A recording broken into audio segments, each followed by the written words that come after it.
다니엘 11장 10절로 19절까지의 말씀, 우리 다 같이 한 목소리로 합독하겠습니다.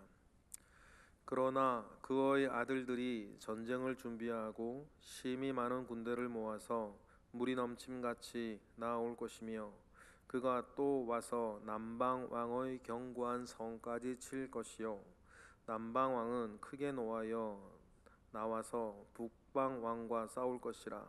북방 왕이 큰 무리를 일으킬 것이나 그 무리는 그의 손에 넘겨준 바 되리라. 그가 큰 무리를 사로잡은 후에 그의 마음이 스스로 높아져서 수만 명을 엎드러뜨릴 것이나 그 세력은 더하지 못할 것이요, 북방 왕은 돌아가서 다시 군대를 전보다 더 많이 준비하였다가 몇 해 후에 대군과 많은 물건을 거느리고 오리라. 그때에 여러 사람이 일어나서 남방 왕을 칠 것이요, 내 백성 중에서도 포악한 자가 스스로 높아져서 환상을 이루려 할 것이나 그들이 도리어 걸려 넘어지리라.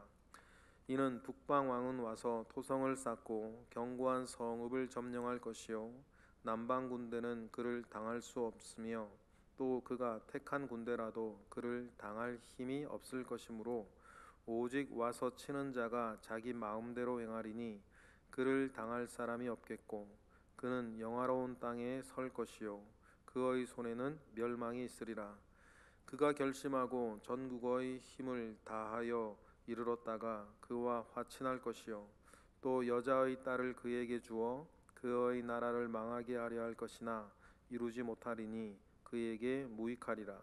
그 후에 그가 그의 얼굴을 바닷가로 돌려 많이 점령할 것이나 한 장군이 나타나 그의 정복을 그치게 하고 그 수치를 그에게 돌릴 것이므로 그가 드디어 그 얼굴을 돌려 자기 땅 산성으로 향할 것이나 거쳐 넘어지고 다시는 보이지 아니하리라.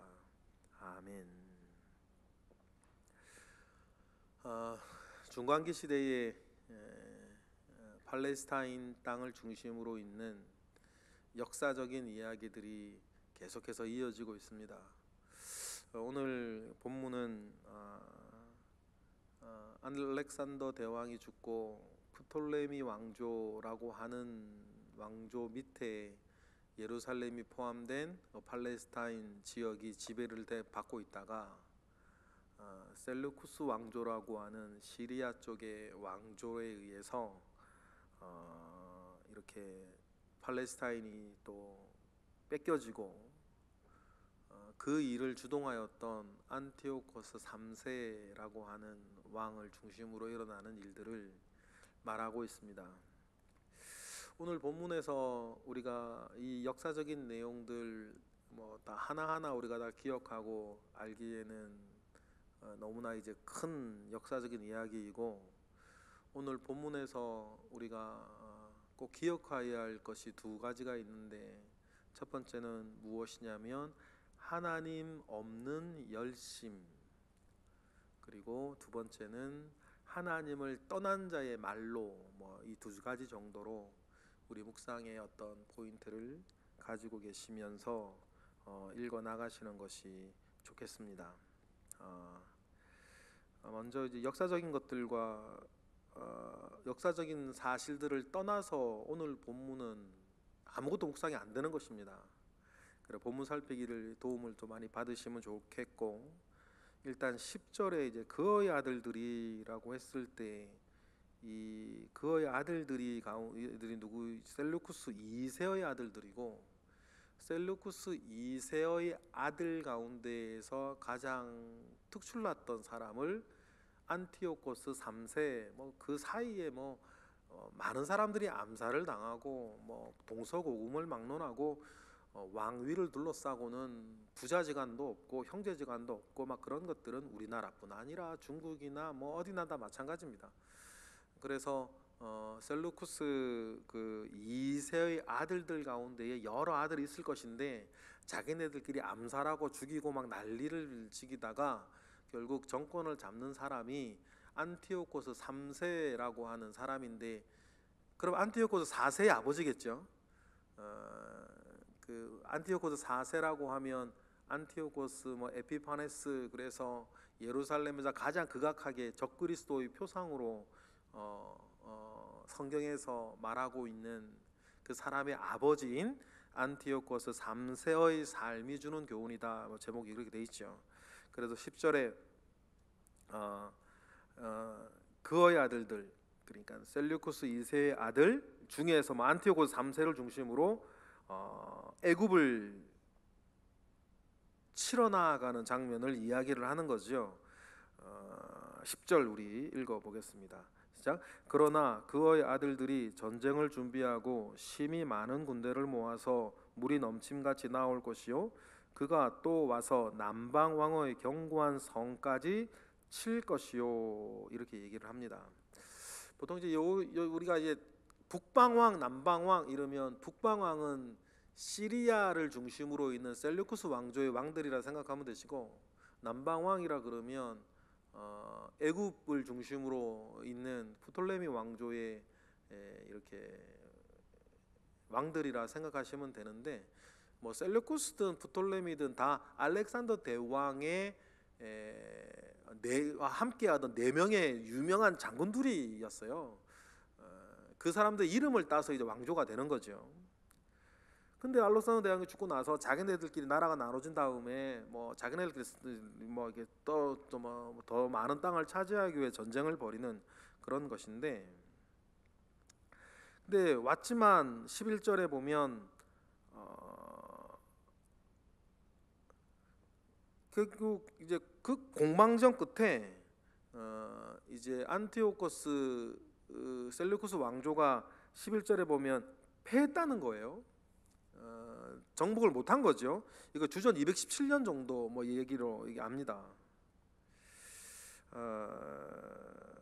그렇지만 한번 졌다가 주전 200년 경에 다시 한번 또 와요. 12절이죠. 12절에서는 또 얘기가 달라집니다. 12절 읽어보겠습니다. 시작. 그가 큰 무리를 사로잡은 후에 그의 마음이 스스로 높아져서 수만 명을 엎드러뜨릴 것이나 그 세력은 더하지 못할 것이요, 이렇게 얘기를 합니다. 한번 이렇게 졌다가 12절에 11절에 보면 남방왕이 크게 노했다 그러죠. 그래서 한번 졌다가 17년이 지난 다음에 12년 다시 쳐들어와서 애굽의 승리를 거두면서 애굽의 주력 부대를 뭐 애굽의 시돈 땅 중심으로 이렇게 몰아넣고 포위를 이렇게 한 상태에서 이렇게 전쟁을 승리로 이끌고 가고 있었어요. 그리고는 막 여러 가지 노력들이 있겠죠.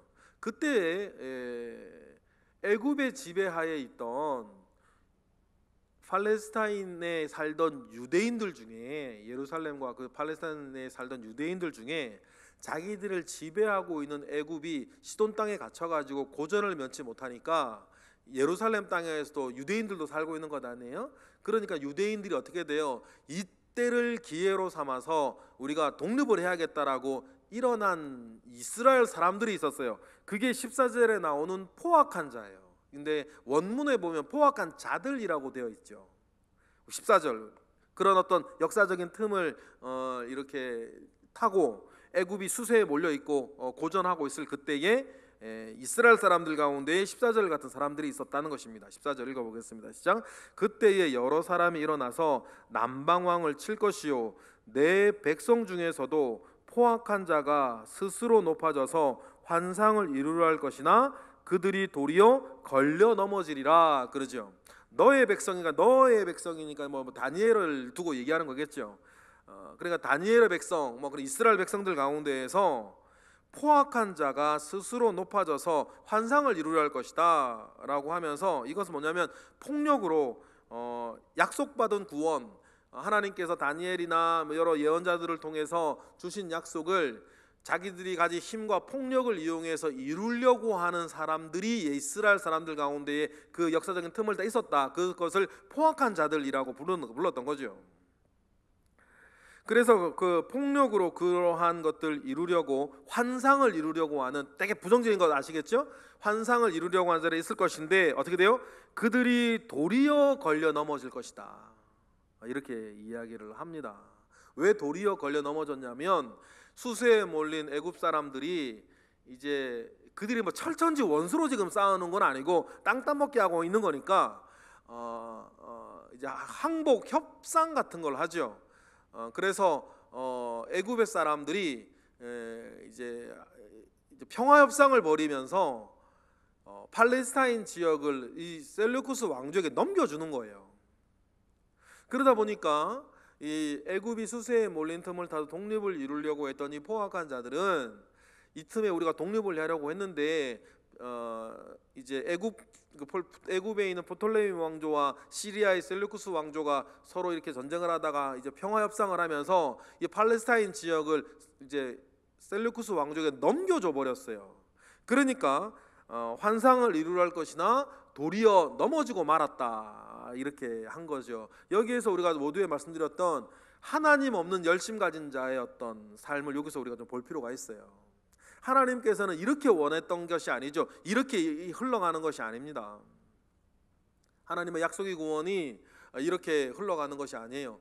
하나님의 큰 구원사 안에서 우리 생각해 보십시다. 이제 하나님께서는 큰 구원사 안에 때를 준비시켜 나가시는데 그 때를 통하여서 이제 육적 이스라엘은 영적 이스라엘로 이렇게 하나님 바꾸어 가시는 구원사의 큰 일을 하고 계시는데 이스라엘 사람들은 자기들의 민족주의 안에서 하나님 없는 열심들 속에 자기의 삶을 살아가는 거예요. 여러분, 우리가 하나님 없는 열심, 하나님 없는 꾀, 하나님 없이 우리가 무언가를 도모하고자 하는 신앙인이 될 수 있어요. 왜냐하면 우리도 생각이 있고 나의 판단이 있고 나의 삶의 형편이 있으니 말입니다. 그런데 이러한 모든 때에 여러분, 우리는 늘 하나님이면 어떻게 하실까? 하나님은 무엇을 원하시고 계시는가? 여러분, 우리가 그 마음 가운데 늘 우리가 사로잡혀 있어야 할 줄로 믿습니다. 심지어는 기도를 할 때도 주님이 뭐라 그러셨어요? 내 말이 너희 안에 거하고 너희가 내 안에 거하면 무엇이든지 원하는 대로 구하라라고 했을 때에 그저 하나님 아버지 앞에 기도하는 것조차도 너의 욕망을 달래기 위한 장치가 아니라 하나님과 모든 것을 동행하는 가운데에서 일어나는 일들인 것을 우리에게 이야기하셨던 것처럼 우리는 여러 하나님께서 주셨던 방편들을 다 동원하여서 우리가 하나님 편에 있는 자 되기를 우리 늘 소망하고 늘 하나님의 뜻을 구하고 하나님의 뜻 가운데 나아가는 일이 있는 저와 여러분 되시기를 원해요. 그러니 하나님이 없는 열심 가운데에 일어나던 이 사람들은 오히려 더 큰 대적을 만났죠. 왜냐하면 프톨레미 왕조는 역사적으로 이 이스라엘 사람들에 대해서 그렇게 야박하지 않았어요. 왜냐하면 아브라함 때부터 모세 때부터 계속 이렇게 뭐라 그럴까요? 역사의 교회를 이렇게 같이 하는 사람들이었거든요. 그러니 이제 이스라엘에 대해서 야박하진 않았는데 시리아 쪽에서 오는 사람들은 좀 달랐어요. 늘 시리아 쪽에서 오는 사람들은 신앙적으로도 이스라엘에게 되게 야박하게 굴었던 사람들이었는데 어쨌든 자기 이때 일어났던 포악한 자들은 자기 꾀에 걸려 넘어지고 말았다는 것입니다. 그리고는 15절 이하부터는 이제 팔레스틴 지역은 셀루쿠스 왕조의 지배 하래에 있지만 여전히 이제 또 뭐예요? 이렇게 이 두 왕조가 싸움을 벌여요. 막 싸움을 엎치락뒤치락 벌이고 있을 때에 또 다시 이제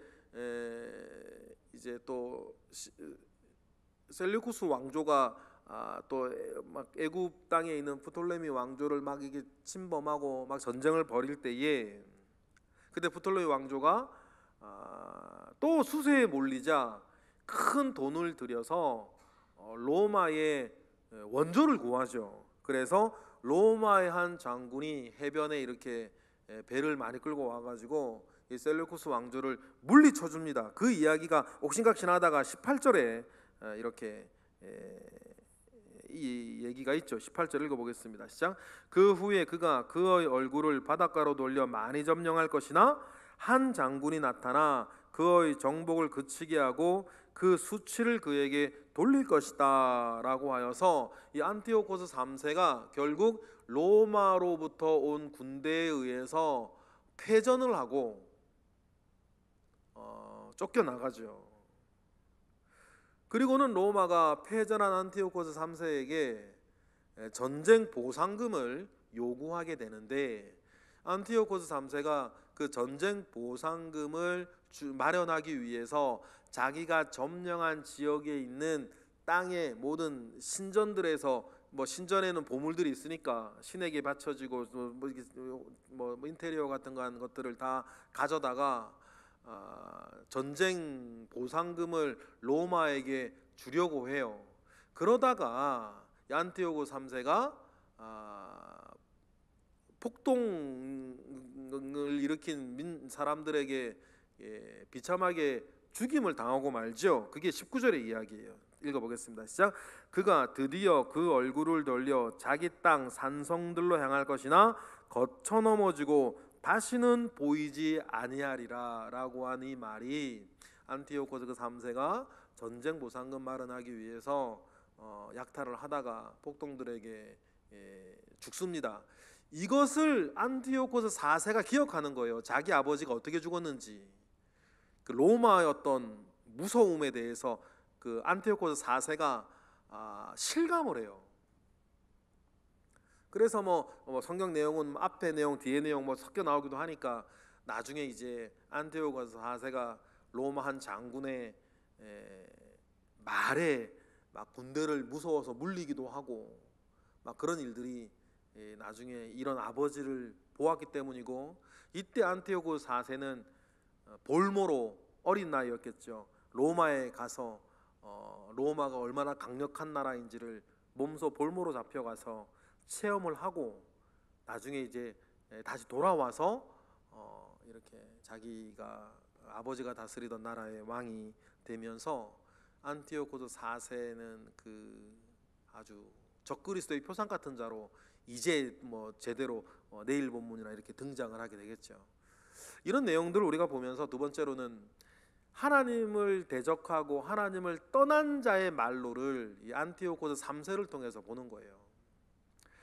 그가 풀톨레미 왕조가 땅을 넘겨주어서 팔레스틴 땅을 차지하게 되었을 때에 16절에도 나와 있지만 자기 마음대로 행하고 그를 당할 자가 없고 그는 영화로운 땅에 서서 그는 손에 멸망이 있듯이 이스라엘 사람들을 억압을 했으나 결국 어떻게 되는 것입니까? 자기조차 살아남기 위해서 발버둥을 치다가 폭도들에게 죽임을 당하는 것을 보면서 하나님을 떠난 사람의 말로는 이렇다. 그러니 여러분, 우리가 오늘 같은 본문을 보면서 우리를 생각하는 거죠. 하나님을 떠나 있는 열심이 저와 여러분에게 없기를 바랍니다. 그리고 하나님을 떠난 자의 말로를 우리가 기억을 하면서 우리의 삶뿐 아니라 우리 주변에 있는 사람들 가운데에 그에게 복음이 필요하다는 사실들을 늘 기억을 하면서 우리가 늘 하나님과 우리가 함께하고 하나님을 우리가 기억하고 바라며 사는 오늘 우리의 삶이 되기를 주님의 이름으로 축복합니다. 기도하겠습니다. 할렐루야. 하나님 아버지로부터 말미암아 오는 선한 은혜와 능력이 우리 가운데에 있습니다.